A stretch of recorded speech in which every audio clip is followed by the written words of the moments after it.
वाह बेटा वाह, जौना बेटा की खातिर जौन मंदिर में गईनी आशीर्वाद मांगनी, आज उहे बेटा हमरा के मौत के मुंह में ढकेल देलस।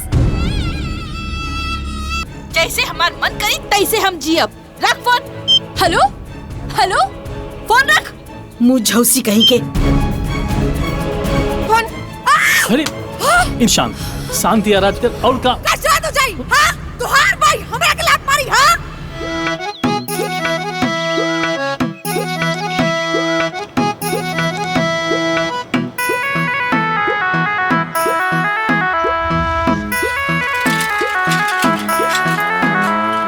अरे बड़की दीदी, छोटकी, अरे जाना तारू, हमरा बेटवा के फोन आई रहा अभी। का कहत रहला सनू? कहत रहला कि माई ते तैयार रहिए, हम आवत तन तोरा के ले जाए खातिर। जाए दा दीदी, हमनी तीनों बहन बड़ा खुशकिस्मत बानी सन। हमनी के बेटा हमनी के इतना ख्याल रखा तारा सन, इतना सोचा तारा सन। आइए अब आप लोगों को इन तीनों महिलाओं के बारे में कुछ बताते हैं। ये बड़ी है प्यारो, ये मझली बहन है कुमारो, ये छोटी बहन है संवारो। तीनों हैं तो सगी बहन, लेकिन इनकी शादी अगल बगल के 3 पटीदारों के घर में हो गई। तीनों शादी के बाद भले पटीदार हो गई, लेकिन आज भी इनमें वही प्यार है। तीनों के पति का देहांत हो चुका है। तीनों के एक एक बेटे हैं। ये है प्यारों के बेटे उत्तम, उनकी पत्नी मालती और बेटा मिंटू। ये है कुमारों के बेटे रविंदर और पत्नी इंदु, ये शहर में रहते। ये है सवारों के सुपुत्र सतेंद्र, पत्नी कविता और बेटी पम्मी। दुनिया यही खातिर ना बेटा खातिर रोवेले। अरे बेटा के संगे रह, पतोहिया सेवा करी, पोता के संगे हंसी खुशी जीवन कट जाई। जाना तारू दीदी, हमर बेटवा पतोहिया ना कबो आज तक सन कि ये माई इतना पिंसिनवा की का करबे। बड़ा निस्वार्थ भाव से फोन करी तब पतोहिया बेटवा से ज्यादा रट लगावेले कि माँ जी आ जाई तो हम कह देनी हम आओ, हम जाए खातिर तैयार बानी। हाँ, सही कहा तारू दीदी, हमार पतोहिया भी हमार बेटा के नकेल कस देलस। हाँ कहा तारी, माँ जी के इलाज खातिर ओइजा पैसा काहे भेजतानी, माँ जी के यहाँ बुला ली, अच्छा से इलाज हो जाए शहर में। अरे हमनी ना नसीब वाली बानी, भगवान ना सब केहू के किस्मत हमनी के जैसे लिखे। देखा सांच कहा तारे दीदिया, बाप के मरला के बाद के कर बेटा पतो पूछा तारा सन। ए चाची, अरे तीनों बहन बैठ के करल गई दुर्गई बतिया तारू। अरे ए मुझौसा, हमनी के अदगोई बदगोई बतिया तानी रे। पूछा ई इतिहास गवाह बा, जहाँ 4 गो महिला बैठे ली उहाँ का बदखानी होला ई सब जानेला। अरे मर्दे छोड़, घर घर के यही कहानी बा। हाँ। अरे कुतवा, तोहार मुंह में आग लागे, तू हम तीनों के बदनामी करत तारा। अरे ऊपर पर आओ ना, कान के ठेपी खोल के सुन ले, हमनी के तीनों के बेटे का बतिया। अच्छा, अब से पतों के शरण में रहे के लूट सीख ला लोग। अरे जोरे, हमनी के पतों से निमन के बा। हाँ सही कहा तारू, हमनी के पतोहू के पैर के धोवन भी ई गांव में केहू के पतोहू नहीं खे। हमनी के पतो ना लाखों में एक भी, अब जा ही जा से, नहीं तो मुँह तोड़ दे। अरे बड़की पतो वाली भैनी वो दिख जाई। अरे जो भूखे का बजूतिया, एकरा के अधिकारी के कारण हमनी के गाली देवे के पड़ल। अरे जाए दे छोटकी, ई सब देखिए सन, जब हमनी के तीनों के बेटा पतो है हसन हमनी के ले जाए खातिर।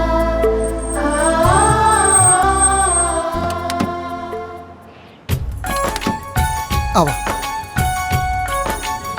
देखा देखा दादी आ गई, जल्दी चला। अरे हमर बाबू, हमर सोना, हमर लाल, कैसन बाड़ा? माँ जी प्रणाम। खुश रहा, खूब खुश रहा, सदा सुहागिन रहा। अरे हमर पोता इतना बड़ा हो गईला। अब दादी आ गईली ना, दादी के साथे खूब खेलिया, ठीक बा?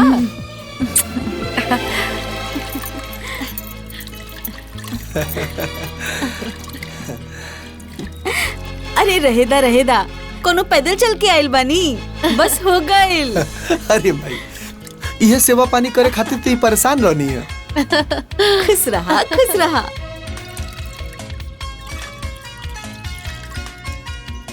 ले माई, अब अपन आराम से सेवा करवाओ। हैं?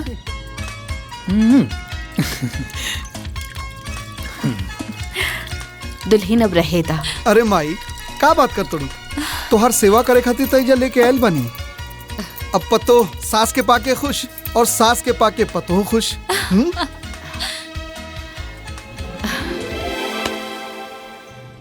अच्छा मम्मी जी, ये पूछत रहनी है कि खाना में का बना दी, भात बना दी कि रोटी? खाना में भात बना द। गाड़ी में बैठ बैठ के ना हमार पेट गड़बड़ा गइल बा। ठीक बा, लाए। ला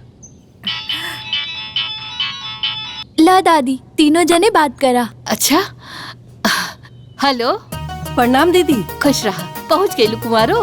हाँ दीदी, बढ़िया से पहुँच गई नी। जानता रो दीदी, पतोहिया ना हमरा के चाय बिस्कुट दे के गई बिया। कहला से ना माँ जी खाना में का बना दी, तो हम कह देनिया कि जा भात बना ला।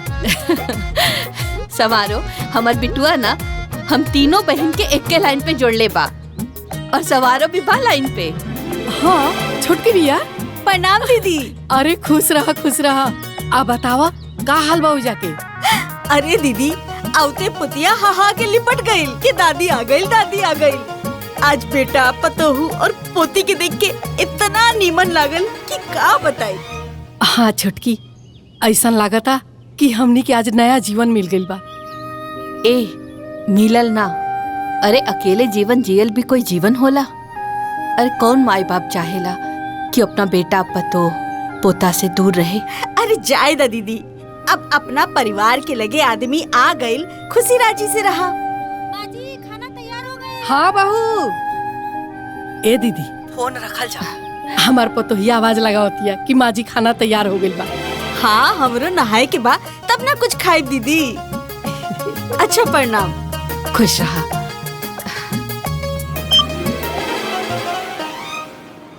सॉरी यार, आज तहार फोन ना उठा पाऊनी। उ का है ना, हमार सासू माइल बानी। आ गई तोर सासू माँ? हाँ, और अब से हम एकदम रिलैक्स। रिलैक्स मतलब ई कि एक तो हर महीना उनका अलग से पैसा भेजा, ऊपर से घर में काम करे वाली नौकरानी के पैसा दा, डबल खर्चा। तब तो डबल फायदा होखी। अरे ई दिमाग हमार जानू के हमार देवल हा। वो तो एक नंबर के बोका दास बाड़े। यही से न भगवान तहार जोड़ी बनौले बाड़े, पति बोका दास पत्नी तेज। अब नौकरानी रखे के जरूरत खत्म, अब पैसा भेजे के झंझट भी खत्म। हमके तो सासू ना लागेला। मिला तारू ना काल? हाँ यार, एकदम मिला तानी। अब से हमनी के ऐश शुरू। अरे तो आज से ना शुरू करम तो कब से शुरू करब डियर?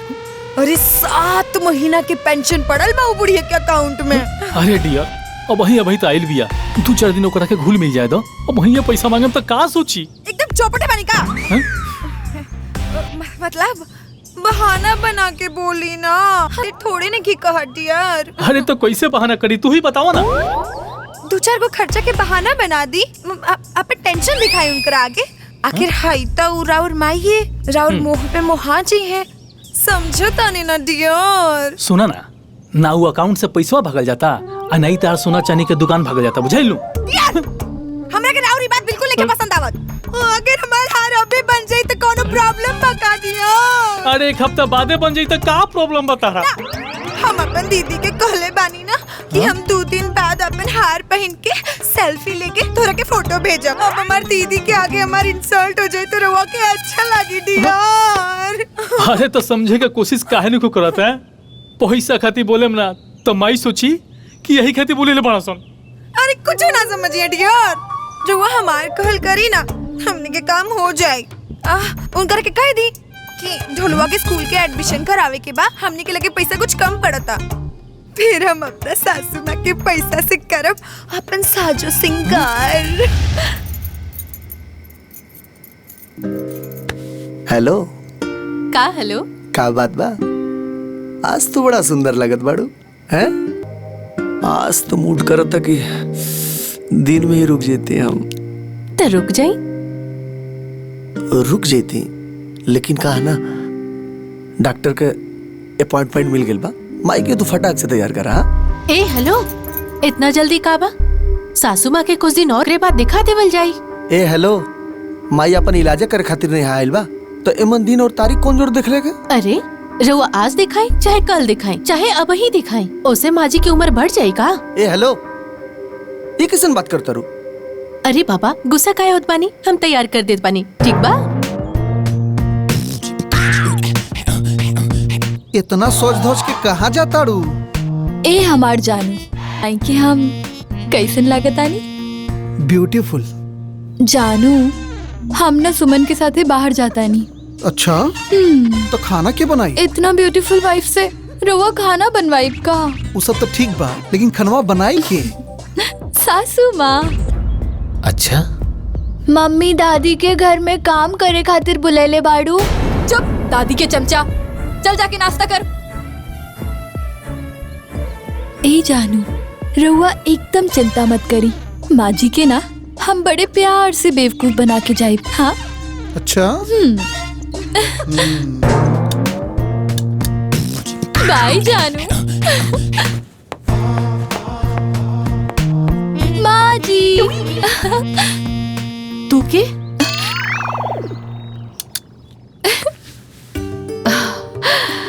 अरे दुल्हन तू, हम तोहरा के ना पहचाने ना पैनी, वैसे बहुत सुंदर लगा था।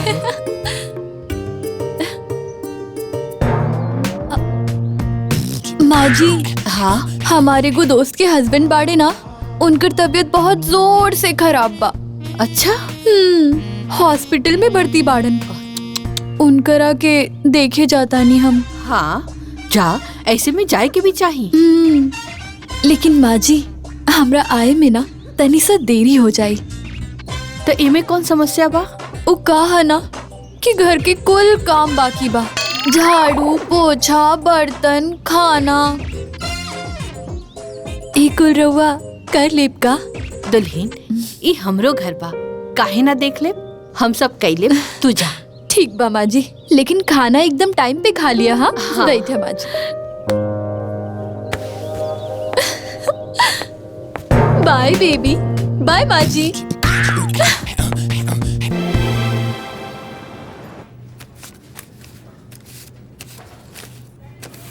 माई ली 30,000 रुपया रखी। ठीक बा, ले बेटा। हाँ भाई, गिनता। हाँ दे। ए बाबू अब कितना पैसा बचल बा? 20,000 बचल बा माई। ठीक बा। ठीक है माई, चल। ए बबुआ अब देखा, हाँ ढोलुआ के नाम ना अच्छा से लिखवा दे। हाँ माई। बच्चा सबके पढ़ाई में कोनो कमी ना होके चाहिए, ठीक नु? ना भाई।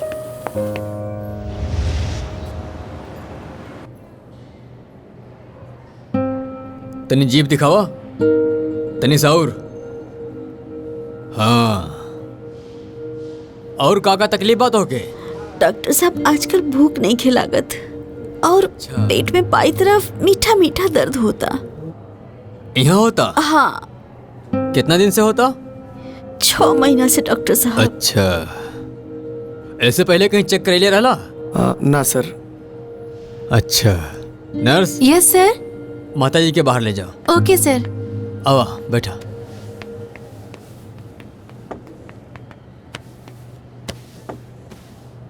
देखा तोरे माता जी के शरीर में खून की कमी बा, इनके भूखों नहीं के लगत और इनके पेट में रह रह के मीठा मीठा दर्द भी होता। तो हम तो तुझसे यही कहा कि सबसे पहले तू एगो काम करा कि तू सोनोग्राफी करा ला, ठीक है? और ओके जौन भी रिपोर्ट आवे तुरंत ला के हमके दिखावा, फिर उसके बाद का करे कि हम तो क्या बता दे। और फिलहाल हम तो के कुछ दवाई लेके दे देता नहीं।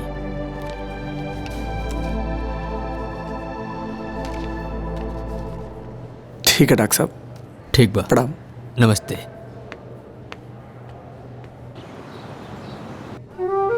तोर तो चानी चानी है यार, झाड़ू पोछा बर्तन सबसे टेंशन ही खत्म, ऊपर से डबल सेविंग। जाना तारे यार, हमरा की सासू माँ के बुलावे खातिर कितना पापड़ बेले के पड़ल। अब फ्री के नौकरानी चाहिए तो पापड़ तो बेल ही के पड़ी। ए चुप कर, ऐसन मत बोल, आखिरकार वो हमार सासू माँ बाड़ी यार।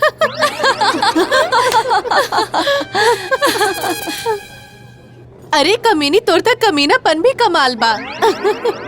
अच्छा, तोर हस्बैंड के कोनो प्रॉब्लम तो नहीं है?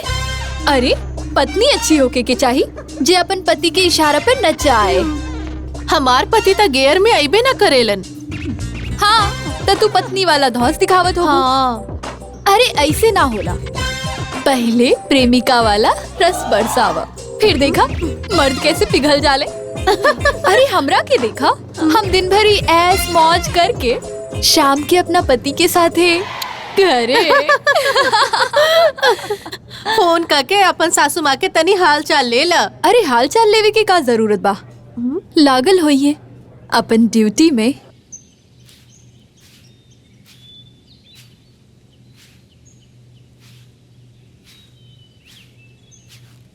दादी हमके दा, हम लगा दे। अरे छोड़ा, हम लगा ले। दादी आप थक जाए। तोहार दादी इतना जल्दी थके वाला नहीं खे। तू यही जा बेटा, ठीक बा? हम लगावत तानी।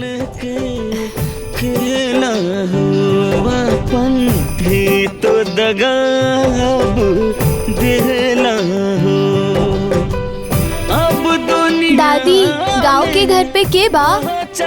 ताला बा। चल हो तमाइक ममता के साथ। दादी हमरा के गोभी के सब्जी अच्छा ना लागेला। अच्छा तो कौन सब्जी अच्छा लागेला? आलू की भुजिया। आलू के भुजिया?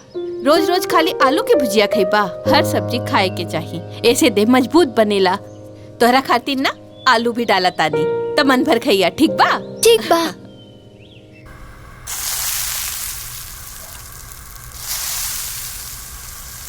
जब खाना बन जाई ना तो तू गरम गरम खाना खा लिहा। और आप? जब तोहार मम्मी आई तब खाए। जबले मम्मी ना आई तबले इंतजार करबू। हाँ बेटा, तोहार मम्मी हमार पतो पिया ना, बहू बेटी के सम्मान होले, तो माँ बेटी साथे खाए। तो हम अभी मम्मी के फोन लगावतानी।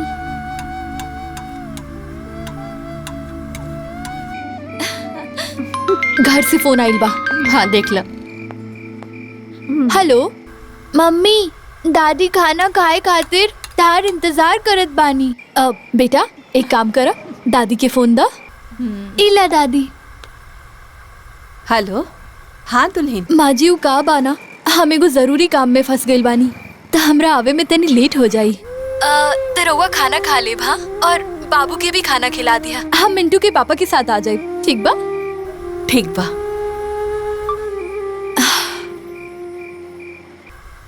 आज दादी पोता दोनों साथ में खाना खाई। अरे चल जाई।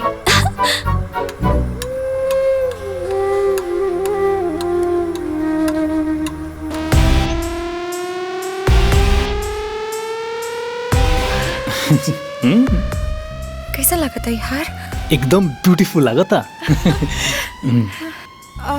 तनी और एकरो से तनी वजनदार, तनी और भारी, मतलब 1 लाख तक, 1 लाख तक दिखाई ना। अपना बजट में ये पा।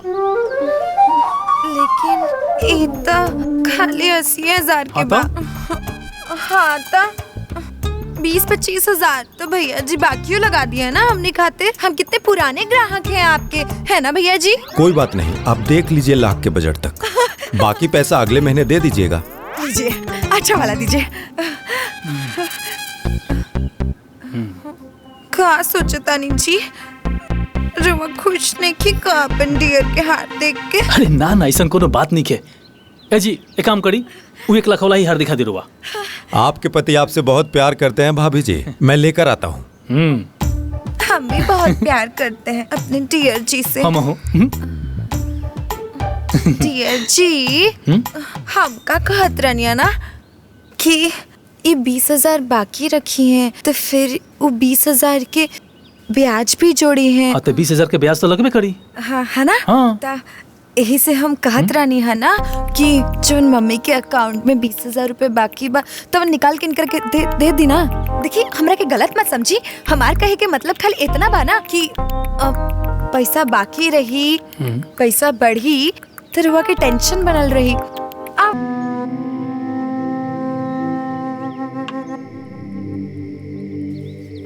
ए हेलो जी, इतना टेंशन में काहे बानी?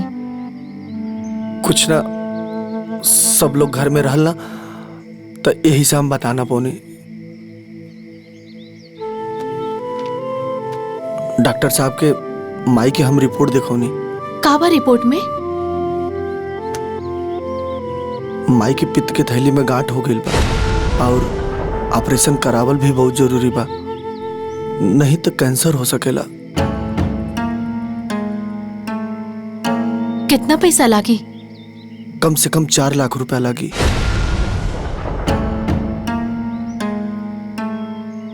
ये उम्र में माँ जी के ऑपरेशन कराइब जी? जी अवे खातिर करे के पड़ी ना।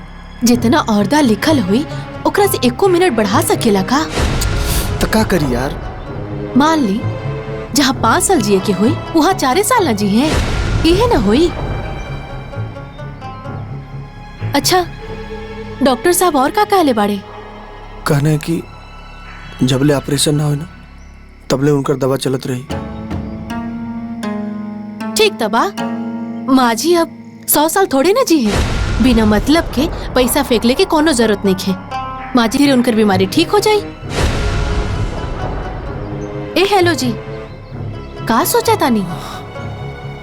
कुछ ना सोचा था नहीं हम। ज्यादा सोची मत, हम जो उन कहत बानी जाके माँ जी से कह दी, और ऑपरेशन करेला से माँ जी अमर ना हो जाई है।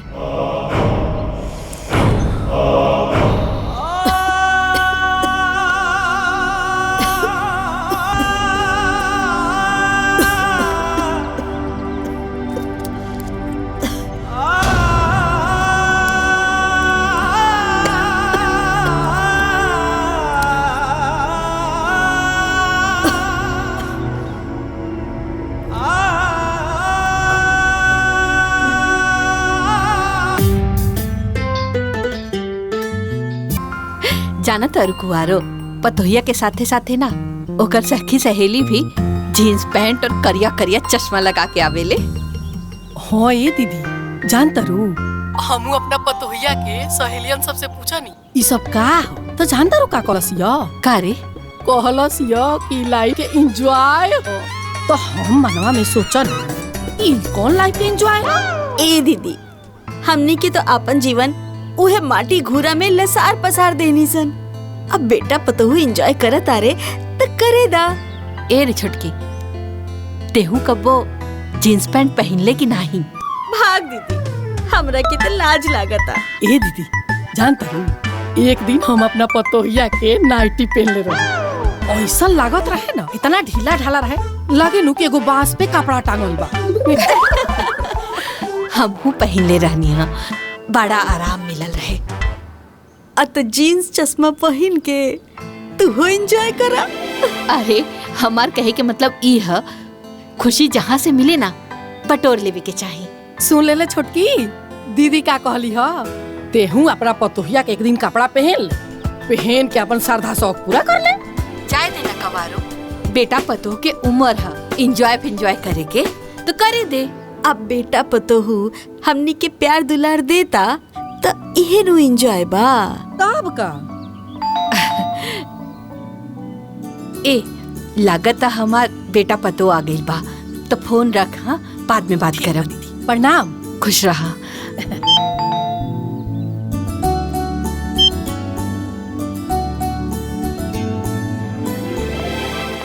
आ गई लो बेटा, बैठा। सब ठीक तो बाना? अरे का ठीक बा माई, अरे कम से कम पानी तो भर के रखे के चाहिए। छी छी छी माँ जी, ये कितना गंदा बा। जाई एकरा के धो के पानी ले आई। हाँ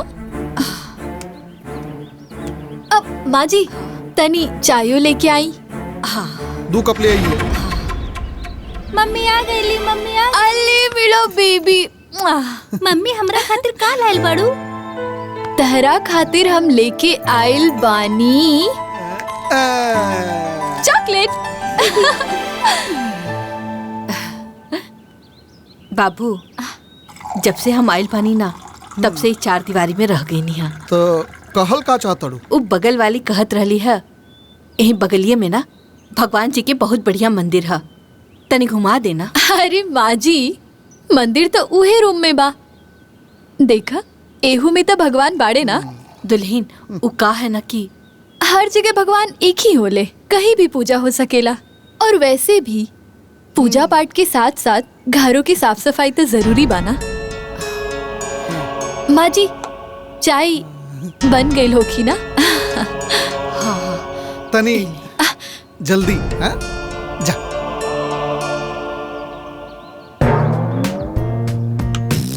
ए हमार जानू, हम सही कहा तानी ना? बहुत सही। हर जगह भगवान अलग अलग थोड़ी होले। मंदिर जाए जरूरी थोड़ी बा। बिल्कुल है ना? लव यू जानू। Love you too. दादी चिंता मत करा, हम रहुआ के कल मंदिर लेके चलब।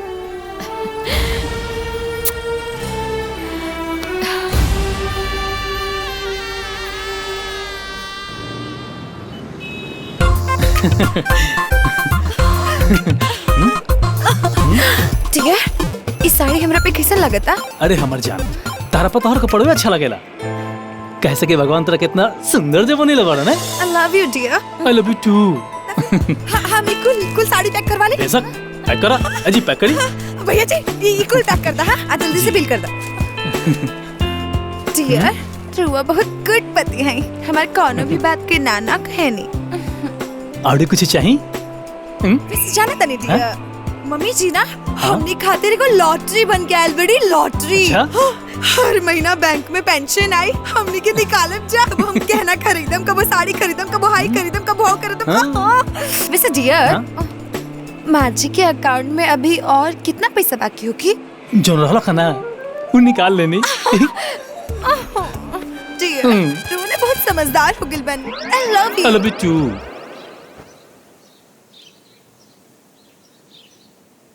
दादी, तोहार साड़ी तो फाट गइल बा। अरे पुरान हो गइल बा, यही से फाट गइल बा। ढोलू,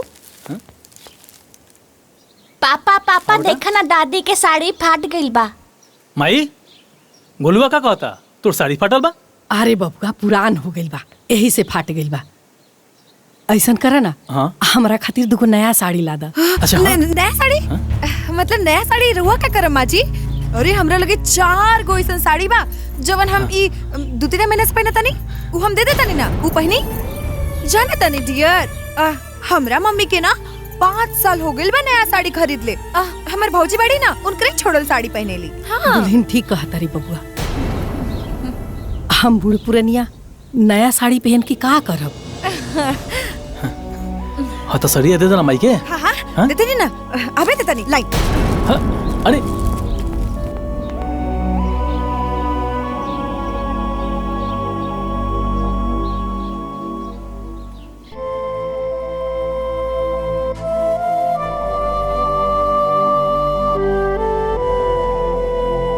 दादी।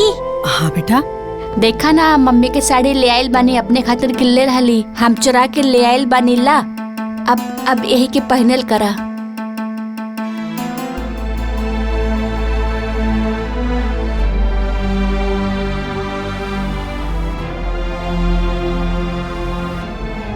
अरे आओ बेटा, देखा बेटा, हम ऐसा साड़ी नानू पहनीला ना। तू जहाँ से ई साड़ी लेके आई बड़ा ना, ले जाके वही जी रख दा, न तो तारा मम्मी के पता चली तो तारा के मारे लगी। तेरे दादी के ना अच्छा लगी। तू दादी के अच्छा पोता हवा, बात माने ला। जा ले जाके रख दा। जा।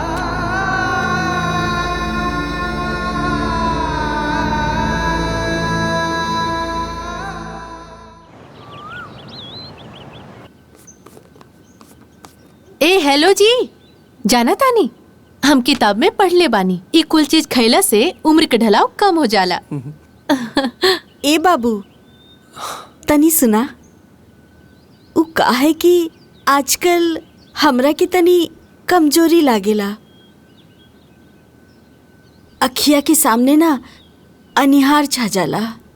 अब तनी काजू बादाम लादा तो दूध में मिला के महीना भर पियब ना। तो कमजोरी ठीक हो जाई।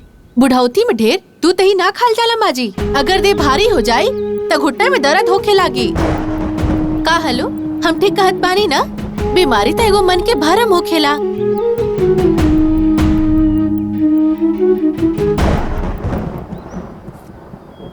ली खाई, अरे खाई ना।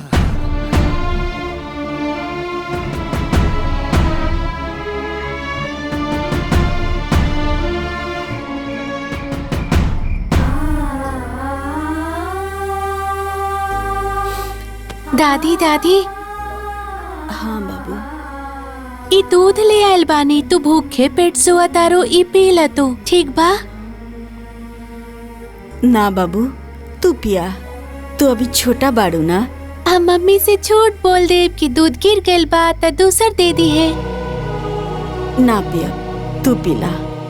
दादी पी ली ना। अच्छा, आधा दूध तू पीला, आधा हम पी ले। ठीक बा, द पहले तू पिया।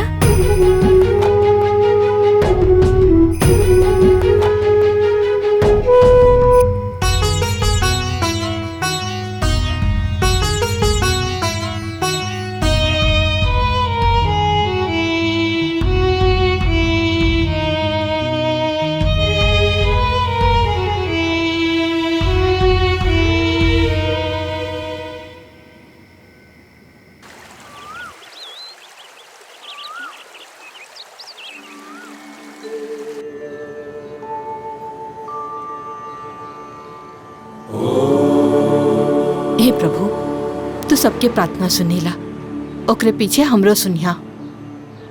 हमार बेटा पतो के खुशहाल जीवन बनाए रखिया प्रभु।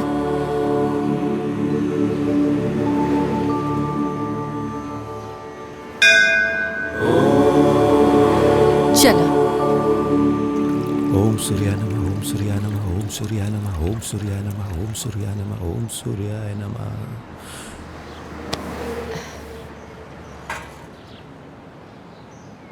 दादी, मम्मी पापा के ई मत बताइया कि हम तरह के मंदिर लायल बानी। ठीक बा, ना बताए। बकीर बेटा, झूठ ना बोले के चाहिए। मम्मी रउआ से झूठ काहे बोले ले?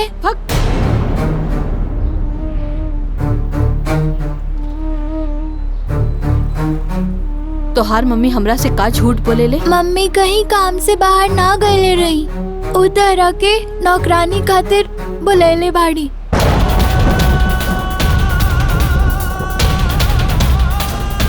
बाबू, ये सब तोहरा के बतैले सा? मम्मी के सहेली से बात करते सुन लेनी।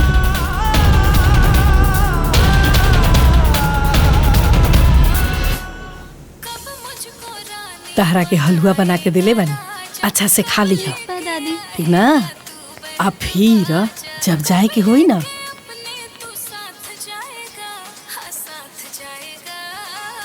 ए बबुआ, हाँ इका कोरा तारी सन? दादी, ई सब ने रील बनावता रे। रील? ई रील का होला रे? ऐसे ही एंजॉय करे खातिर बनावता रे। अच्छा, तू कबो बनैले बाड़ा रील? हाँ दादी, मम्मी साथे बनावले रहनी। अच्छा, एकरे के एंजॉय कहल जाला ना? हाँ दादी, हमने के ना रात के पापा के मोबाइल में रील बनाइब जा। ना हो, ई तो हमनी के शोभा ना दी। अच्छा दादी, ये बतावा हमार बर्थडे के गिफ्ट का देबू? अरे बेटा, जब दे हम देख ली हम। चला इंदु। अरे आगे नहीं रुआ, कुल सामान मिल गई। सब सामान ले बनी में। पापा, पापा, हम केक कब काटा? रात के कटाई बेटा। ए देखा, यही में सब कुछ बाटे। ए बेटा, हाँ माई, तनी कुछ पैसा देता, हम बउआ खातिर गिफ्ट खरीद लेती। हाँ, लेन। माजी, अभी हाथ में पैसा नहीं किया। अरे कौन से हम 2-3 हजार रुपया मांग लेनी? अरे 200-300 में तो हो जाई। अरे माजी, 200-300 होके के तो चाहिए देबे खातिर के। आ वैसे भी अगर रुआ के गिफ्ट देबे ही के बा तो पार्टी में कितना लोग गई हैं, कोनो गिफ्ट उठा के दे दे, हो जाए। इका कहता रू तू? यही महीना के पैसा तो तहरे के लाके दे देनी, तो अभाव कैसे हो गई? अच्छा, तो अब रुआ हिसाबो रखतानी, जवन भोजन करतनी ओकर का राशन पानी हवा में से आवेला। इंदु तनी शांत हो जा यार, तनी शांत हो जा। का शांत हो जाए डियर? ओ भी बुढ़िया हिसाबो रखतिया। अरे हमार सास बन के आइल बड़ी की पटीदार हो दादा।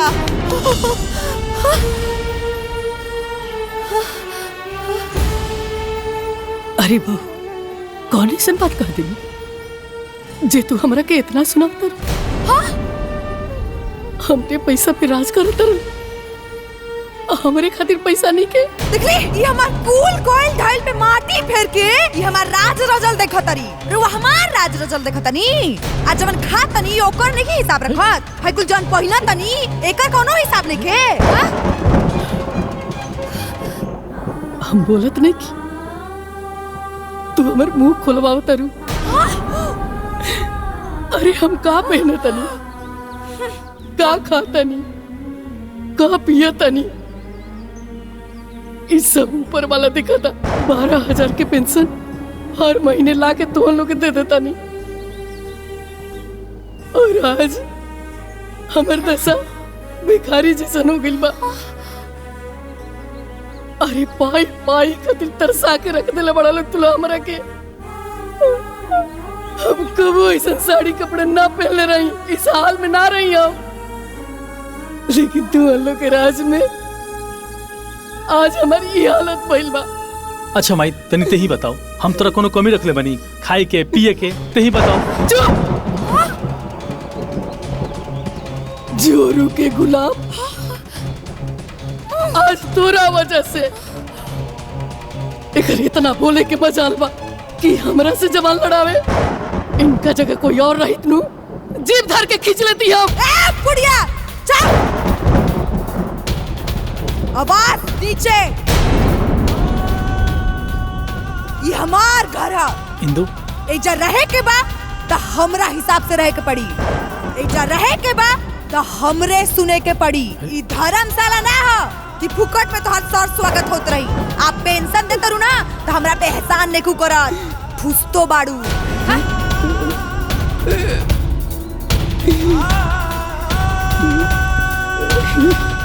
चली जी, बहुत काम बाबे, बुढ़िया हमार टाइम खराब कर दिला। चली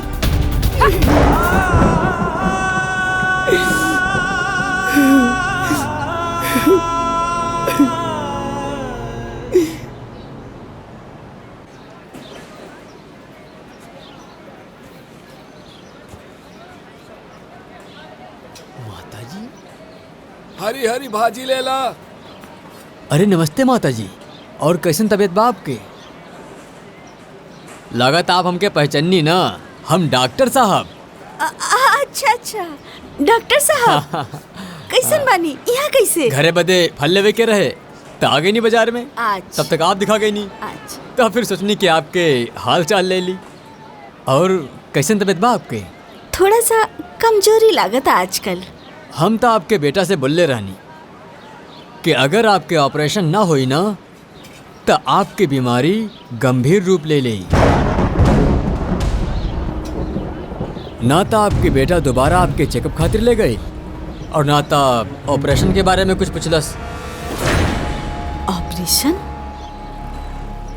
लेकिन वो तो कहलस कि मैं दवाई खो ठीक हो जेबू, अब कोनो बीमारी नहीं खे। का? हाँ। सुनिए माता जी, आपकी शुरुआती कैंसर है। कैंसर? आप अपन ख्याल रखिए, हम चला था नहीं।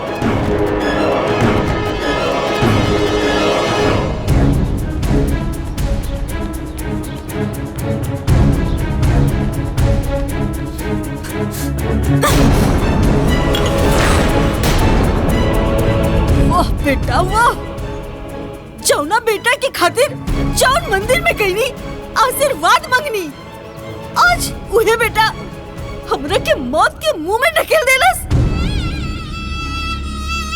आज डॉक्टर हमरा के सब सच्चाई बता दिलस। माई हमार बात तो सुन। तो तोहार कोनो बात हम ना सुनब। हमरा के तोहरा ऊपर बिल्कुल भरोसा नहीं के। तू हमरा साथ धोखा कैलस, धोखा। अरे इलाज हो जाई तो रउआ 500 साल जी जाए का? अरे इतना पैसा नहीं खे कि बिना मतलब के गोईठा में घी सुखावल जाई। 4 लाख रुपए कहाँ से आई? जहाँ 5 साल जे के बाद वहाँ 2 साल कम हो जाई, और का होई? ऐसे भी जिया तानी तो हमनी के कौन पार घाट लगा देत बानी। राउर सेवा पानी होत पाना, ई कम नहीं खे। अगर समझ में ना आवत पाना तो जाई यहाँ से, जाई जाई।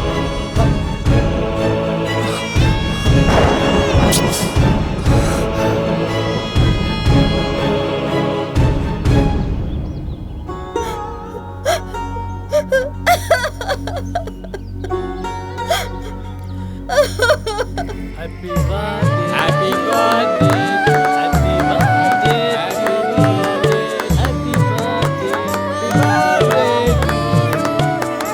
हैप्पी बर्थडे, ले मेरा बच्चा। और बतावा दिन भर काका कैला? खाना हो गई? ना मम्मा। काहे? दादी आज खाना नहीं खे बनौले। खाना नहीं खे बनौले?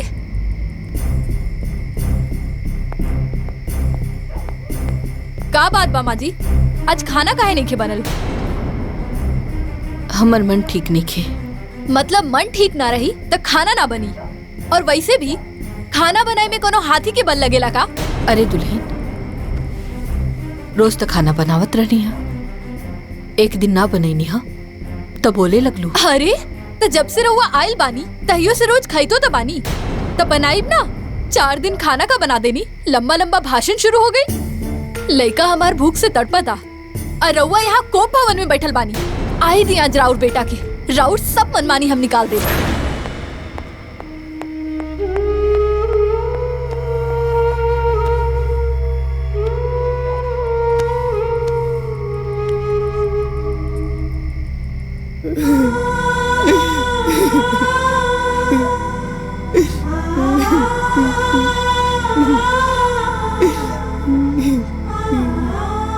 दादी उठा, दादी।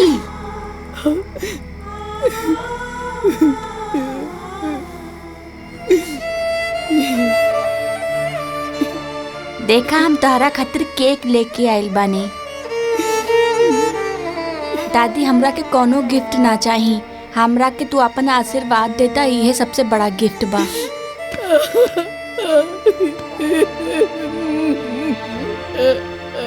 अच्छा दादी, तू हमरा के हैप्पी बर्थडे तो बोल दा।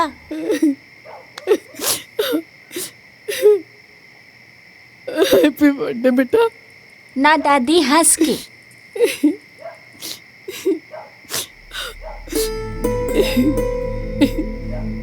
हैप्पी बर्थडे बेटा। हाँ, ई भइल ना बात।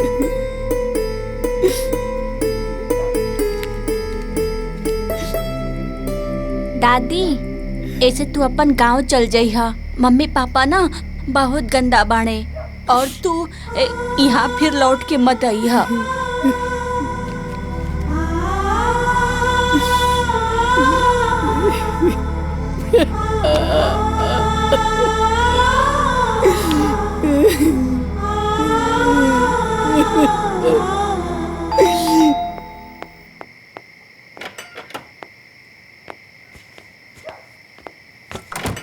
ए हमर जानू, जाना तानी आज माँ जी खाना नहीं खे बनौले, टंगड़ी पसार के सुतल बाड़ी।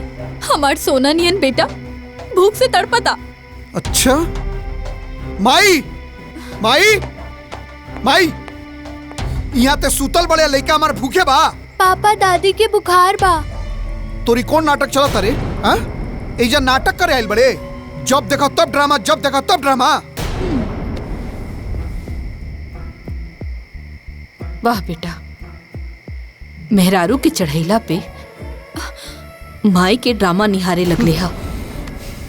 एक बार ई ना पूछ ले हा खाना काहे ना बनल। हमरा के पता चल गई कि हम ई घर में नौकरानी बन के आइल बानी, ना हम एगो बेटा के माई हई और ना एक पतोह के सास। हम ई घर में सिर्फ और सिर्फ एक नौकरानी है। अरे हमार जानू, सुना तानी बुढ़िया की ड्रामा। अरे कौन माई अपन बेटा बहू के घर 4 को काम ना करेला। जब हमार बेटा ही नालायक हो गई तो तहरा से का उम्मीद रख सकेनी। बस बस इहे तोर प्रॉब्लम बा। जब देखो तब मालती से टेंशन, जब देखो तब टेंशन। अरे अरे तोरे प्रॉब्लम की वजह से हम का मालती के साथ छोड़ दी ना। तू एकरा के काहे छोड़ पे?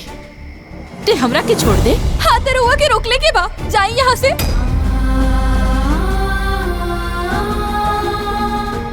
ए बेटा, हमरा के घर पहुँचा दा। इतना फालतू टाइम केकरो पास नहीं के, जेकरा जहाँ जाए के बा खुद जाए। ए जानू, हम पार्सल से खाना मंगेले बानी, चली खा लेवे के।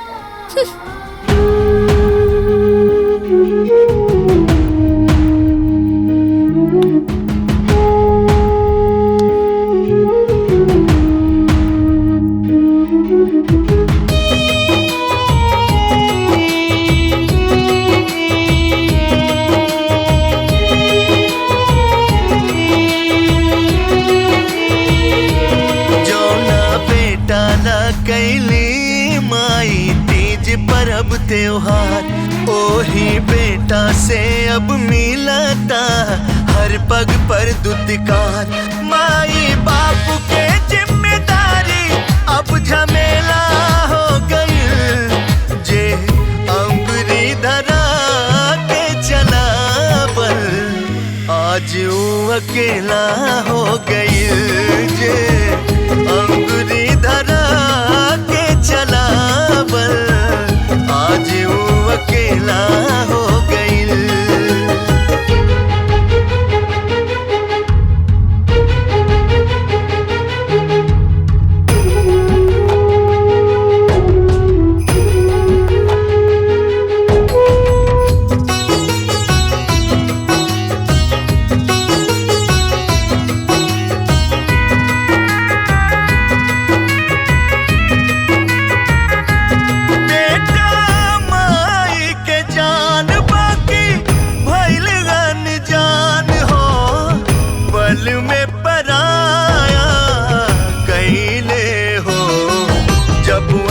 से धोखा पावे नैना खूबे नीर बहावे, माई बाप के दिल में दुखावन आज खेला हो गई, जे अंगुरी धरा के चला बर आज वो अकेला हो गई, जे अंगुरी धरा के चला बर आज वो अकेला हो गई।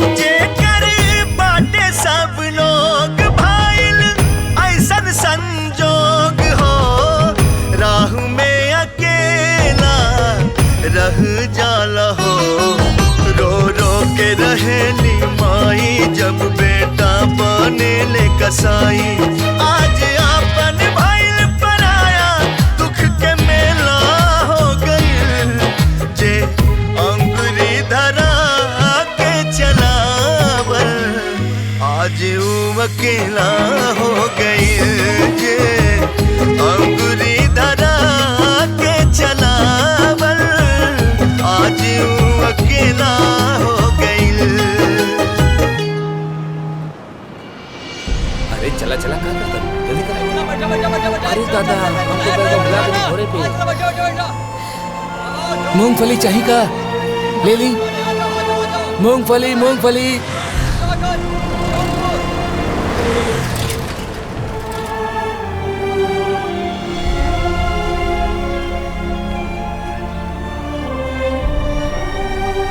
हे चाची पाए लागी। खुश रहा। अरे का बात है, तीनों बहन एक साथे गयलू और एक साथे आ भी गयलू। काहे कवारो और सवारो भी आ गई का? उन लोग तो पहले ही के आ गइल बा। का पतो लोग सेवा नहीं कैलिस का? काहे तोहरा के हिसाब देवल जरूरी बा का? ए चाची तू शहर से आयलू है, तोहरा के मिठाई खियावे के चाहिए और तू उल्टा हमनी के डांटा तारू। लात खइबा की जइबा, भाग यहाँ से। अरे चल चल।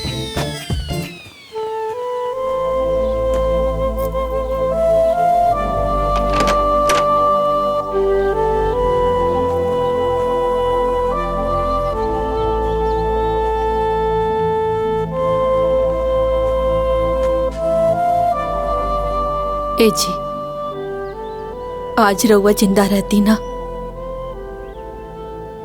तो हमार ई हाल कब्बो नहीं खे हो। हम एकदम अकेल हो गेल पानी, बहुत अकेल। अपन दुख केकरा से कहीं रउआ जाना तानी। आज ना हमने के बेटा पतो के माई के जरूरत नहीं खे, ओखनी के को नौकरानी के जरूरत बाजी। नौकरानी के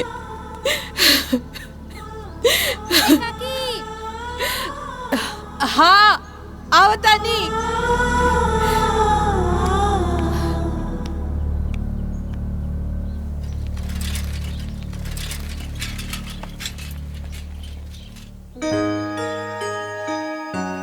अरे दीदी प्रणाम प्रणाम। प्रणाम दीदी। कैसे बड़ू? बैठा। आवा दीदी बैठा। अरे ये तक कमाले हो गई। हमनी तक गईनी भी एक के साथे और आ भी गईनी एक के साथे। हमार तो मने ना लागत रहे, लेकिन हमार पतोहिया ना हमरा वही ना देत रहे। अरे हमार पतोहिया तो हमार पैर पकड़ के रोवे लागल कि माजी मत जाई, माजी मत जाई। अरे अपना बेटा और पतो के समझावे में हम तो परेशान हो गई। अंत में हमके का कहे के पड़ल? खाली घर ऐसे ताला मार के ना छोड़ल जाला, तब जाके आवे देला सर। अरे भैया इतना सेवा कि भैया हम तक खिसिया आ गई नी। आखिर में कहे के पड़ल कि भाई अब रहे दा। हमार पतोहिया दिन भर हमारे भी बैठा रहे। अच्छा हमके कहे कि माजी ई खाली, माजी ऊ खाली। अब तू ही बताओ आई छोटा सजान कितना खाई? जाना तारू हमार पतो एक दिन का कहत रहे, अम्मा जी चलिए ना आपको पार्लर लेके चलते हैं। अरे ये उम्र में पार्लर, बूढ़ी घोड़ी और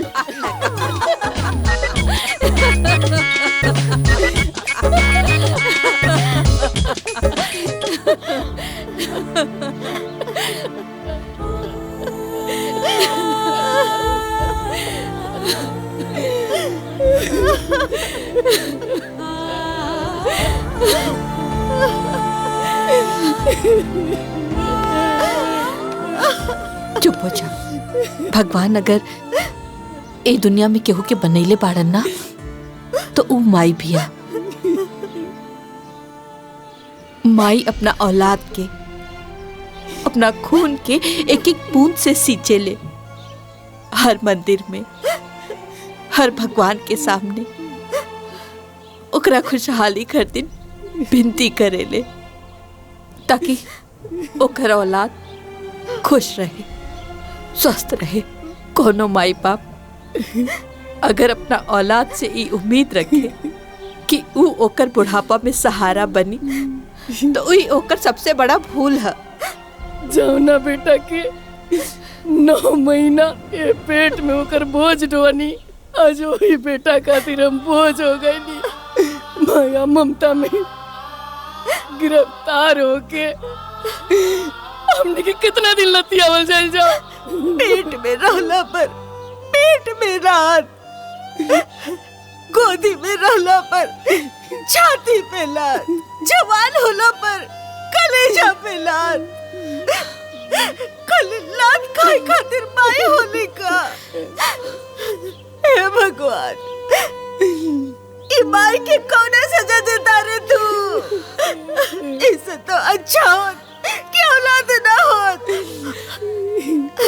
ऐसन बेटा, ऐसन बताओ, और ऊपर से ये कैंसर की बीमारी। कैंसर? कैंसर? हाँ, हमार बेटा बताओ के हाथ के दियल बीमारी। एकदम चुप। अब रोवे के कोनो जरूरत नहीं थी, काहे से कि हमनी के दुख केहू सुने वाला नहीं थे, भगवान भी नहीं थे। आज ले हमने कबो अपने मर्द खातिर, कबो अपने बेटा खातिर, कबो अपने पतो खातिर जियत रहनी है। बकीर अपना। हाँ दीदी तू ठीक कह दरू। आज के बाद अब हमनी के अपना खुशी खातिर जिए के बा, अपना अरमान खातिर जिए के बा। का पता जिंदगी के कौन दिन आखिरी हो जाए, ओकरा से पहले जीवन के हर एक खुशी के एक एक पल के 1000 पल में बदल के जिए के बाद। छुटकी, शहर में हमने की उम्र की औरत कैसे अपन जीवन जियत रहनी है, जीवन की भरपूर मजा उठावत रहनी है। आज से हमने भी ऐसे ही जियल जाए, बिना कोनो शर्म के, बिना केहू के परवाह कैले, सिर्फ और सिर्फ अपना बारे में सोचल जाए।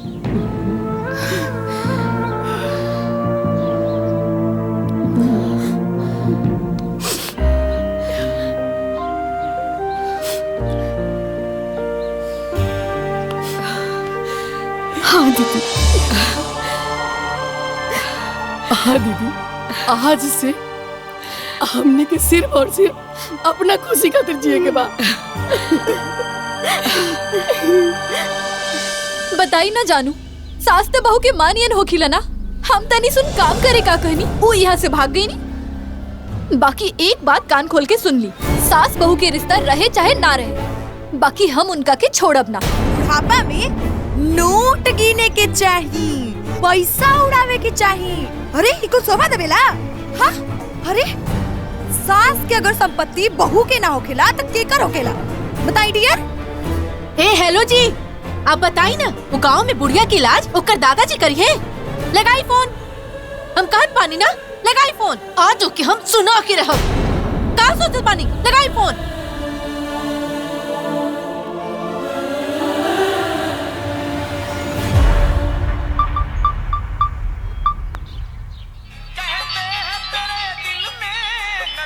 पतोहे के फोन हो, हमरो पता होते हैं, हमरो पतोह के फोन। इनकरा से इनकरा ही तरीका से बतियावल जाए। चल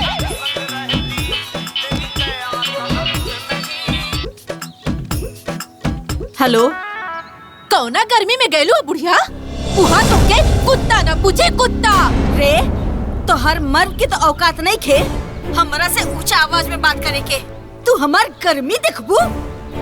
एगो बात सुन ला, और ऊ मेहरारू के गुलाम स्वतंत्रों के सुना दा, मर जाए।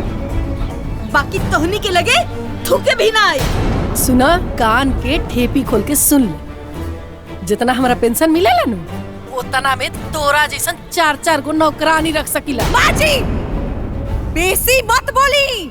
चुप, बेसी मत बोली। गनीमत कहो कि अभी हम फोन पे बतियावतनी, ना तो तोरा सामने रहती ना, हुमच के 4 लात देती, मने शांत हो जाए। राउर इतना हिम्मत, बुढ़ौती में शान मत दिखाई। रे कमीनी, जिकरा कपार पे बैठ करके हमरा से पुटुल पुटुल बतियाव तारे ना, हिम्मत बोल कि वो हमार बेटा है। और सुन, ते हमार शान देख पे, अरे हमार बेटा ही नालायक है, और तोहरा से हम निम्न व्यवहार की का उम्मीद रखी रे?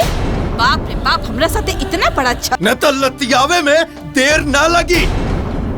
तो रत्ना मजाल रे। हाँ, हमार मजाल बा। हम ओखनी के बेटवा के नियन नहीं खे कि जेकर माई गांव में गंद फैलावता, अब बेटवा के कौनो फर्के न पड़त बा। गर्दन दबा के मुआ दे। अब ते चल तो के बतावत है। हाँ? देखी, अब बहुत ज्यादा होता। का करबे तू बताओ, का करबे? हाँ, का करबे बोल। वाह बेटा वाह, माई के संग ऐसन व्यवहार। ना तका तोहार आरती उतारी, ऊ बेशरम के साथे जाके रील बनाओ तारू। अगर घरे में रहे के बा ता अदब से रहे के पड़ी। त का करेम रउआ बोली। हम लतिया के भगाई और यही के लायक बाड़ू तू।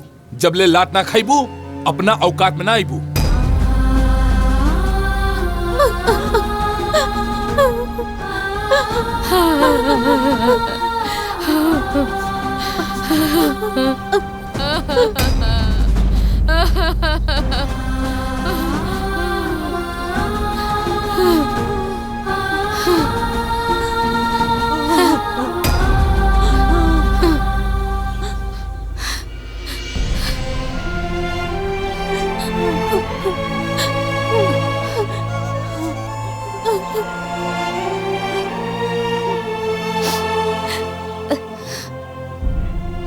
अरे हमनी के तो बस दुत्कारे वाला चीज समझेलन सन, और जब देखा तब डांटेलन। अरे यहाँ तक कि हाथ तक उठा देलन। हमरे मर्द के बनावल घर और कहा था कि अदब में रहा। बता बोलो हमके वो अदब सिखावा था।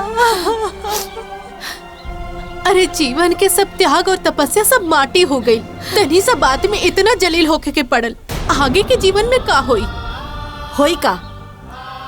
या तो दुखी होके आत्महत्या करे के पड़ी या जहर खाए के पड़ी। हाँ, रोआ सब ये चाहता नहीं? हाँ? बकीर आत्महत्या करे की कोशिश का है? अरे औरत से ताकतवर के बाई दुनिया में? वो लोगन के औकात कि रउआ लोगन के सुनाई? अरे रउआ लोग सुन रहल बानी, ऐसे वो लोग सुना रहल बा। दीदी एकदम ठीक कहता रही। जैसे हमनी के तीनों अपना खुशी खातिर जियतन जा, रउआ सब भी अपना अपना खुशी खातिर जी। अरे ई बाल बच्चा घर परिवार सब माया मोह बा, सब अपना स्वार्थ खातिर हमनी सबसे जुड़ के रहता। अरे बस हम कहता नहीं, रउआ सब अपना खुशी के का कहल जाला बुचिया? एंजॉय करी जा। अरे रउआ सब ज्यादा सोची मत, बस अब अपना खातिर जी। हाँ। तू ठीक कहा तारू, सही कहा तारू तू सब। अब हमने के अपन जिंदगी जी। अब देखी फोटो लागत है कि बिटिया फैल बिया। यहाँ तो मारत रहली, अवा एक्शन करतिया। ए हेलो, देखा था नी? अरे सब देखा तानी हम। अरे तब चुप काहे खातिर बानी डियर? रोवा के तमाशा निमन लगता। तो तू ही बतावा ना कि हम का करी? हूँ तो पगलाई गइल बिया। ये तो पागलपन के निशानी है। हाँ, तो पागलपन के चक्कर में मुंह में करिया पोत के घूमब। अरे यार तू पागल हो गल बाड़ू। हम पागल नहीं हो गइल बानी। बुढ़ौती में जौन तोहरे माई के चाल चलन भइल बा ना, कहीं ऐसा न होखे कि दूसर बियाह कर ली, बुझनी? ए हेलो, तू कुछ हो करा यार, ओकरा हमरा से कोनो मतलब नहीं के बस। अरे भले उनकरा से मतलब नहीं के, लेकिन उनकरा संपत्ति से तो मतलब बा ना। ये बात के का मतलब? मतलब ई कि केहू खिला पिला के कुल संपत्ति अपना नाम कर लेलस, तब हमनी के का मिली? ठन गोपाल। तो का कइल जाओ? गांव चले के हा। अच्छा ठीक बा, टाइम निकल के चला जाई। अरे वाह, रोआ टाइम निकलने के चक्कर में ना सब हाथ से निकल जाता। ठीक, तो काले चल जी गाँव में। हाँ।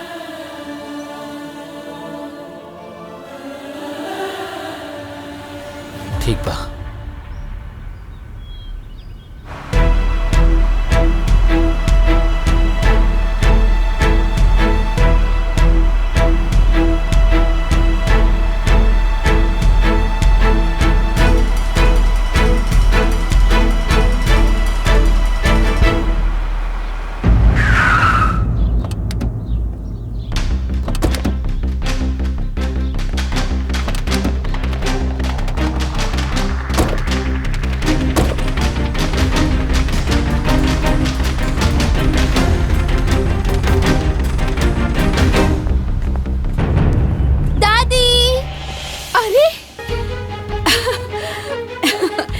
अरे हमर बाबू।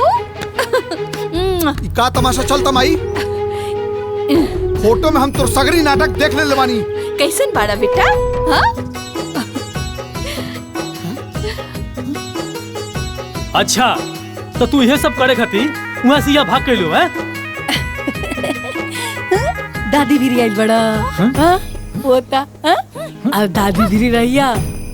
अरे बुढ़ौती में इस सब ड्रामा। ठीक बानी ना बेटी? हाँ ठीक बानी। अरे देखा ना लिपस्टिक तक। अरे कुछ तो शर्म करा। अच्छा। अरे माई हम तो उससे बोला थी ला। हमारा नहीं बेटी। बात हमारा सुनाई देता। देखा था जानू कैसे चुपचाप से बेशरम जैसन सुनतिया। का जाने अबले कौन कौन बाजा बजवैले हो कि ए दादा। बुढ़ापा में जवानी चर्चा राइल बा यहाँ के। नया नया छौड़ी बने के शौक चढ़ल बा। बेसी आशिकी करे के मन करत पा ना, तो जाके दूसर ब्याह कर ली। तो दूसर भतार खोज ली। चुप चुप चुप, एकदम चुप। एक शब्द भी और बोल लेना तो हम तो जुबान खींच ले। ते आइल बड़े, हमरा के साजे खातिर तोहनी के दोनों हमरा सुधारे आई बड़ा सन। और तू लोग के बड़ा हा? हम तोहनी के नहीं खे पहचानत। भाग, निकल निकल एजा से। तू दोनों हमार बेटा बताओ नहीं खे। निकल निकल एजा से। अरे माई, अरे अरे ये हमरे मरद के घर है, केहू गैर के हम एजा ना रहे दे। हट एजा से, हट। माई, अरे माई सुन तो ले बतिया। तोहनी की हिम्मत कैसे भाई हमरा चौकट पे पैर रखे के? अरे तोहनी के हमरा से कौन रिश्ता नहीं के? चल भाग यहाँ से, निकल। अरे भाग एजा से। अरे माई ते हमके नहीं खे चिन्हत? अरे हम तोर औलाद हई, उत्तम। हमार कौनो औलाद नहीं खे। हम केहू के नहीं खे चिन्हत। दादी हमरा के भी नहीं खे चिन्हत। बताओ।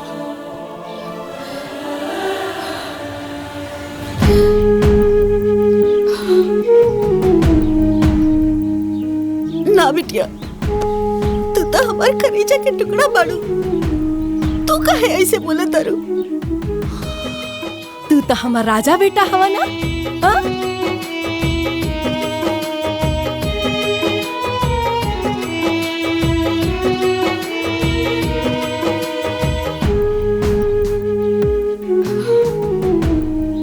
तोहरा के काहे ना चिन्हब?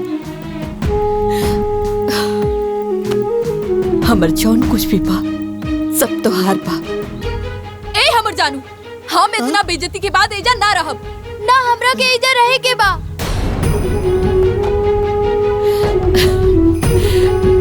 अब देखत का बाड़ू? चला बोरिया बिस्तर उठावा। औलाद के आगे हर आदमी मजबूरे होला। चलो आ जाइए बेटा।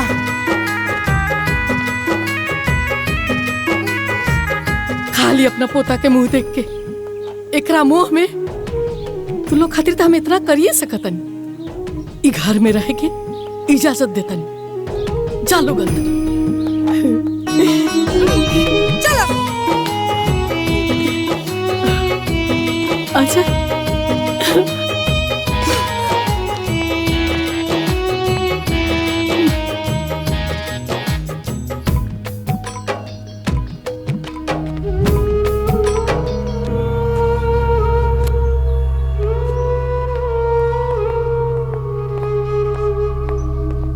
बताई ना जानू, एगो सास के ऐसे व्यवहार करे की चाहिए का?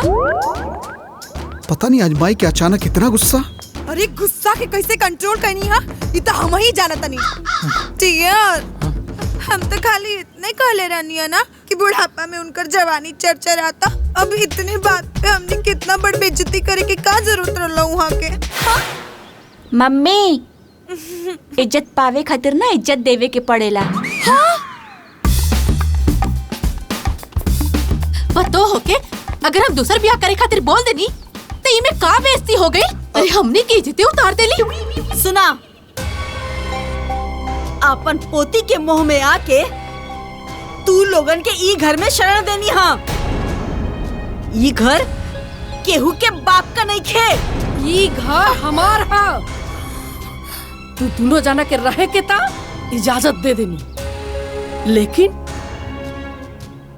आपन लावा लोग और आपन बनावा। हमरा के तोहनी लोगन से कुछ लेवे देवे के ना बा। अपन बना और अपन खा। दादी और हम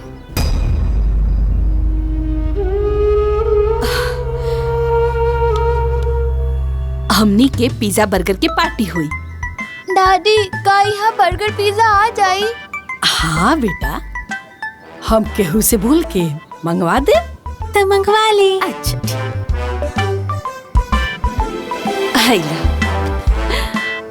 चल खा। आ कैसन बा? तीत त नहीं खे? ए हमर जानू, हमके पिज्जा बहुत पसंद बा। बाकी रहुआ ब्रेड और अचार काहे उठा लेनी? हम ना खाई। तो का करी? पूरा बाजार में हम ढूंढ बैनी, लेकिन कोई पिज्जा नहीं मिलल। इला खा। कैसन बा? ठीक बा। ठीक बा ना? ला अच्छा से खाना। मम्मी बेटा बबुआ हमार पिज्जा खाई। अच्छा लगा था ना? दादी तू वो खा। अरे ना बबुआ तू खा पहले भर पेट, फिर दादी खाइए ना। हम का करें? पेट भर खा लिया है ना। हमरा बेटा के जे पसंद आई सब मंगा दे। खा काटा।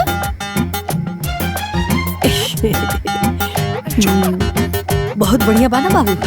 हाँ दादी का कहली अपन बनावा अपन खा।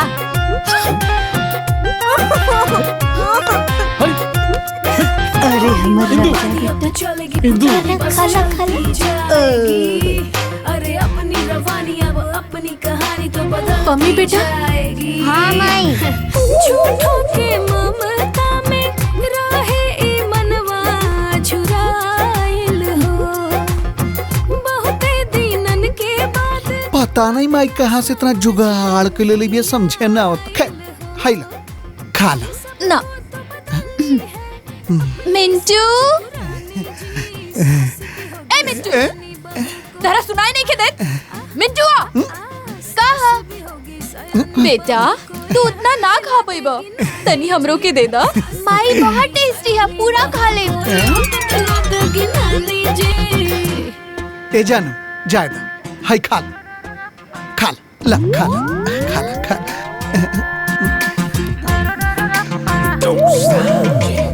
बाबू मन भर खाला, कल चाही ना तो फिर मंगा लिहा। हम तोहरा के ना नंबर देके जाए। दादी कहाँ देबू? आउटिंग पे जीवन के आनंद उठावे।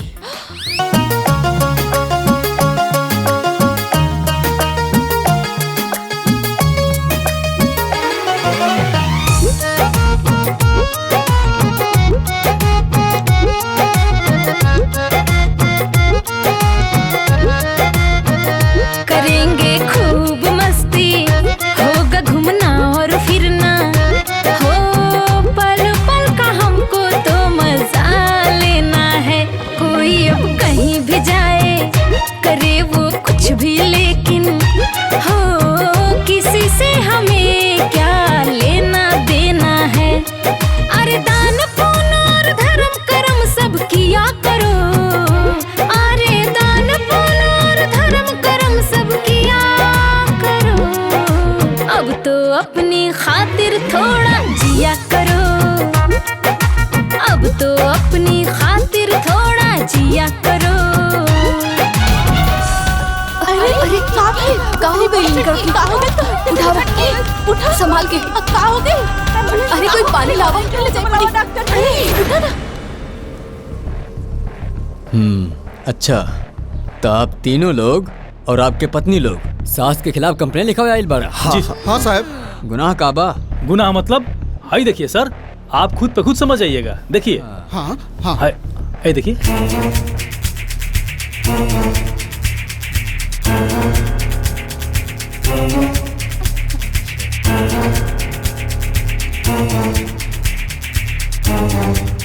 देखी साहब, देखी ओके समझी। हमरा के तो समझ में कुछ नहीं किया हुआ। हाँ? अरे सर जी, ये फोटो में साफ साफ पता चला था कि कुल औरत के नाम पे कलंक पड़ी। हाँ। आप कौन है बहन जी? हम हई बिगड़ल औरत के बदकिस्मत बहू। सर हमनी के घर पे खान पीन पे रोक लगावल गेल बा। ये लोग दिन भर आवारागर्दी करेला लोग। बताई ई उम्र में ये कुल शोभा देला का? बहू के तो कोनो परवाह ही नहीं के, बस अकेले अकेले मौज मस्ती करे के बा। अच्छा तो ये प्रॉब्लम बा कि वो लोग आप लोगन के अपना साथे मौज मस्ती ना करे ले जाले लोग। यही नाराजगी बाना आप लोगन के? हाँ ना ना दरोगा साहब ऐसा कोनो बात नहीं खे। अरे तो मेन कारण का बताई ना आप लोग। अरे मंद बुद्धि के कोनो कारण होला का? सर देखिए हम बतावतनी, बात बिल्कुल क्लियर बा। ये तीनों सास लोग ना आपन एगो ग्रुप बनैले बा लोग, जिमे ई लोग ऐसने तुच्छ हरकत करेला लोग। ठीक बा? ई लोग के ना अपन बेटा के इज्जत के कोनो परवाह बा, ना बहू के इज्जत के कोनो परवाह बा। अब रउआ बताई कि हमनी के का करे के चाहिए?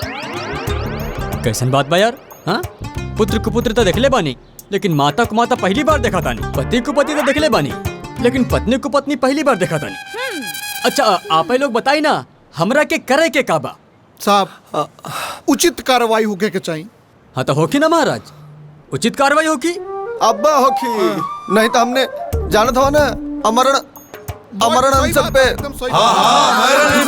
अरे रुका रुका रुका रुका लोगन, आमरण अनशन करे के कोनो जरूरत नहीं के। हम खोजत बाई ना आप लोगन के माई के उनकर सास के। ए पांडे जी गाड़ी निकाला।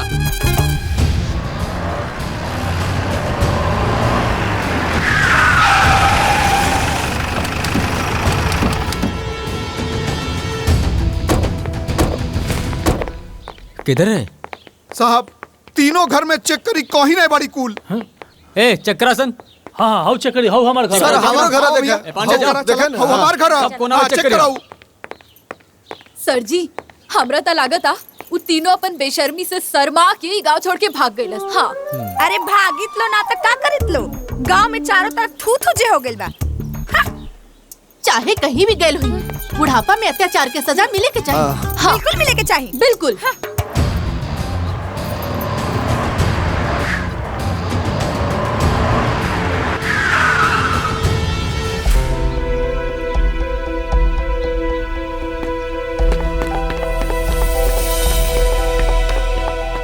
तो उन लोग के खिलाफ ये लोग कंप्लेन कर लेबा। अच्छा हमने के अपराध कहा। अरे वाह, 7 चूहा खा के बिलाई बनल भक्तिन। सब बाजा बजवा के कहतानी कि हमनी के अपराध का बा। अरे तू हेता, अरे कुल लाज शर्म घोर घोर के पी गइल बालो ये लोग, दिन रात आवारागर्दी। हाँ औरो कौन अपराध चाहिए तू लोग के? हाँ अरे कम से कम मरल मरद के बारे में तो सोची, उनकर आत्मा पर का गुजरत होई। हाँ। तोहनी लोगन के मेहरारू जो तमाशा कर दिया निम्मन नहीं खिलाकत, सबके हो के सामने हमार इज्जत उतार दिया। तू ऐसा नीच कामे कर तड़ू। ती अपना माई पे शक करता रे। शक? अरे तोहन लोग के करनामा ना पूरा जग जाहिर बा। हाँ अब तक अखबार छपाई कि 3 गो बुढ़िया भइली सन बेशरम बेहाया, अय्याशी के खोलली सन अड्डा, आ ई कुल देख के बेटा बहू भइला सन शर्मसार। हाँ, औरत के नाम पे कलंक, समाज के कोड़। हाँ, और कितना गिनाई? बोली एकदम सही कहा तारू दुल्हन। हमनी से बड़ा अपराधी तो ए दुनिया में केहू पटले नहीं खे। हमनी के पहला अपराध कि भगवान हमनी के औरत बनैले, हमनी के दूसरा अपराध कि भगवान हमनी के केहू के मेहरारू बनैले, और हमनी के तीसरा अपराध कि भगवान हमनी के ऐसन कसाई लड़का के महतारी बनैले।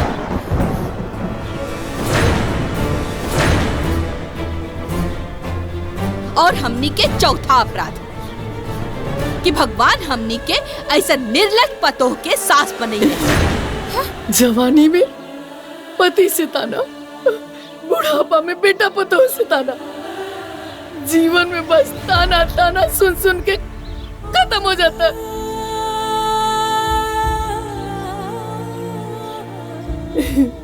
पति खातिर तीज करवा था और बेटा खातिर छठ जीवतिया। तोहनी के ककेले बड़ा सरे हमनी खातिर कौन उपवास रखले बड़ा सन? हमनी अपना खुशी से अपन जीवन का जिए लगनी, तोहनी के इज्जत पे बनाई तीत लागे लागल। अरे वो बेटा कहाँ मर गेल रहे रे? तोर मेहरारू तोहरा सामने हमरा के नौकरानी बनैलस। बोल वो मेरा कहाँ रहे तोर इज्जत, जब तोरा सामने तोर मेहरारू हमरा के पाई पाई खातिर तरसा देलस। के मरला के बाद सोचनी बेटा और पतो कबो बेसहारा ना छोड़ी, बकिर तोहनी के हमार जीवन तो और बना दे ले रे।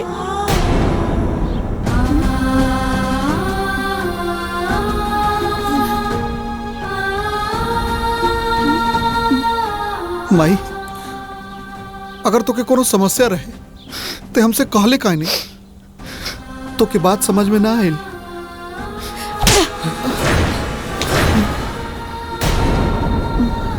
जब तक कीड़ा भर के रह लेना तब तो भूख समझ जात रहनी है, तब तो प्यास समझ जात रहनी है, और आज हमरा की बात समझ में ना आई। ए बुढ़िया, तुम्हार हिम्मत कैसे भइल हा हमार पति पर हाथ उठावे के? बोल।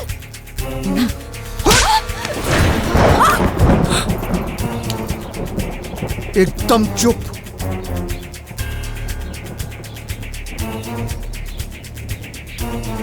पहले हम अपने माही के बेटा हैं, ओकरे बात तुर बता रहे बुझाइल।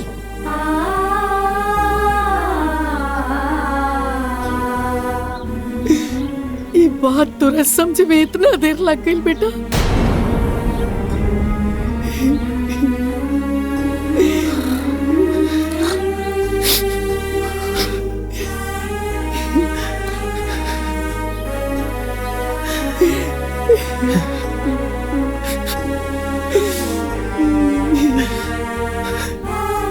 हम हाथ जोड़ के तुरंत से माफी मांगा था, हमके माफ कर दे भाई।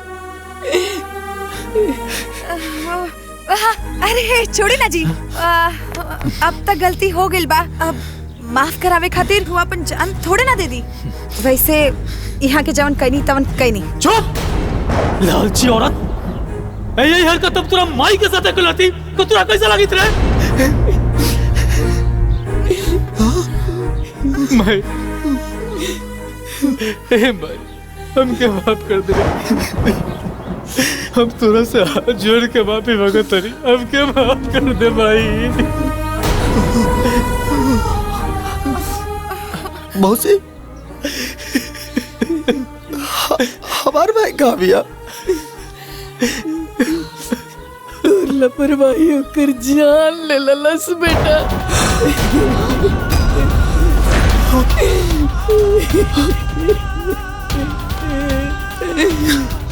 हमर बहन मर गई।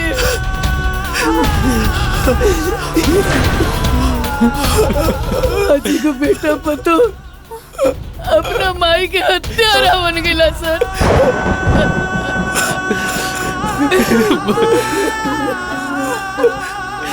मौसी कैसे हो गल रे मौसी?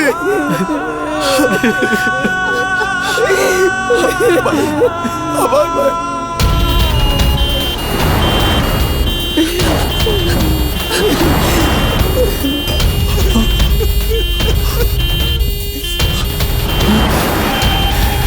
मौसी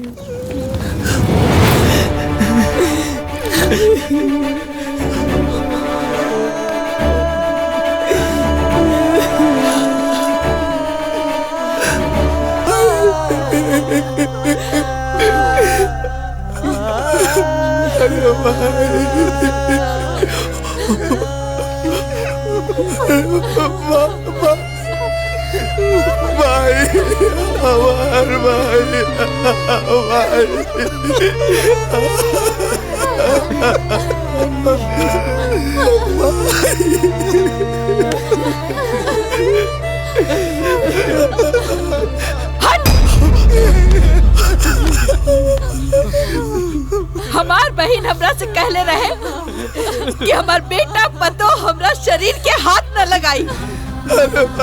हमने दोनों भाई काफी बाड़ी ओकरा लिए। तू के अलावा का दले बड़े एकरा के?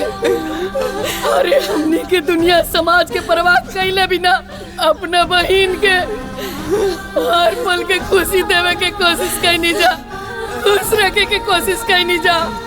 ते अपना करनी से बेटा के फर से वंचित हो गए।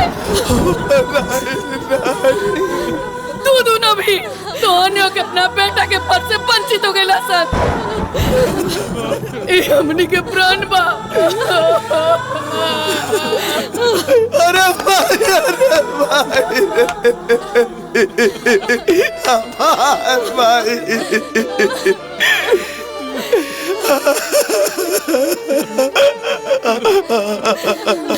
हमार भाई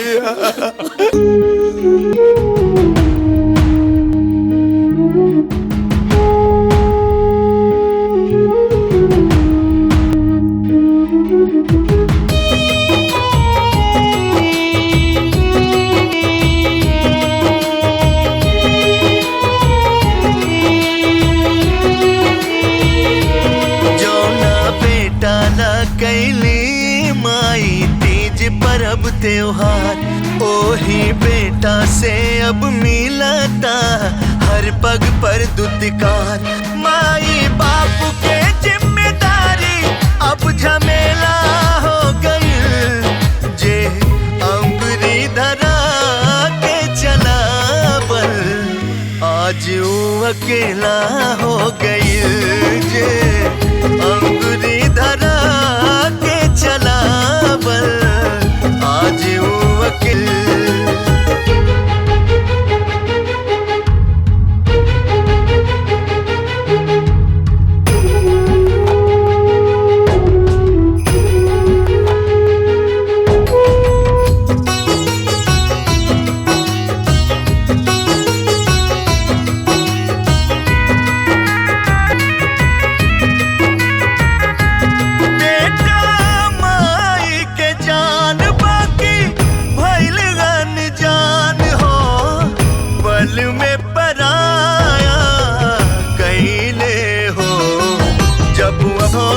पावे नैना खूबे नीर बहावे, माई बाप दिल में दुखावन आज खेला हो गई, जे अंगुरी धरा के चला बल आज वो अकेला हो गई, जे अंगुरी धरा के चला बल आज वो अकेला हो गई।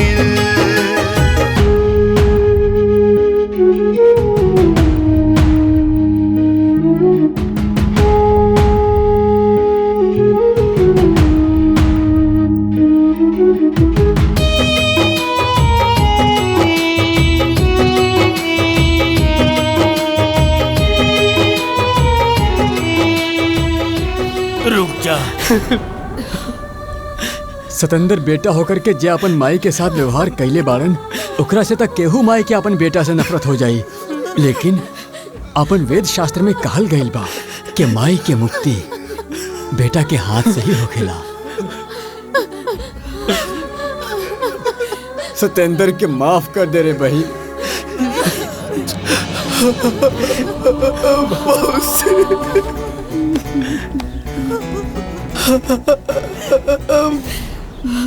मौसी रे हमरा माफ कर दे मौसी। मौसी मौसी अरे भाई माफी हमरा से ना अपना माई से मांग।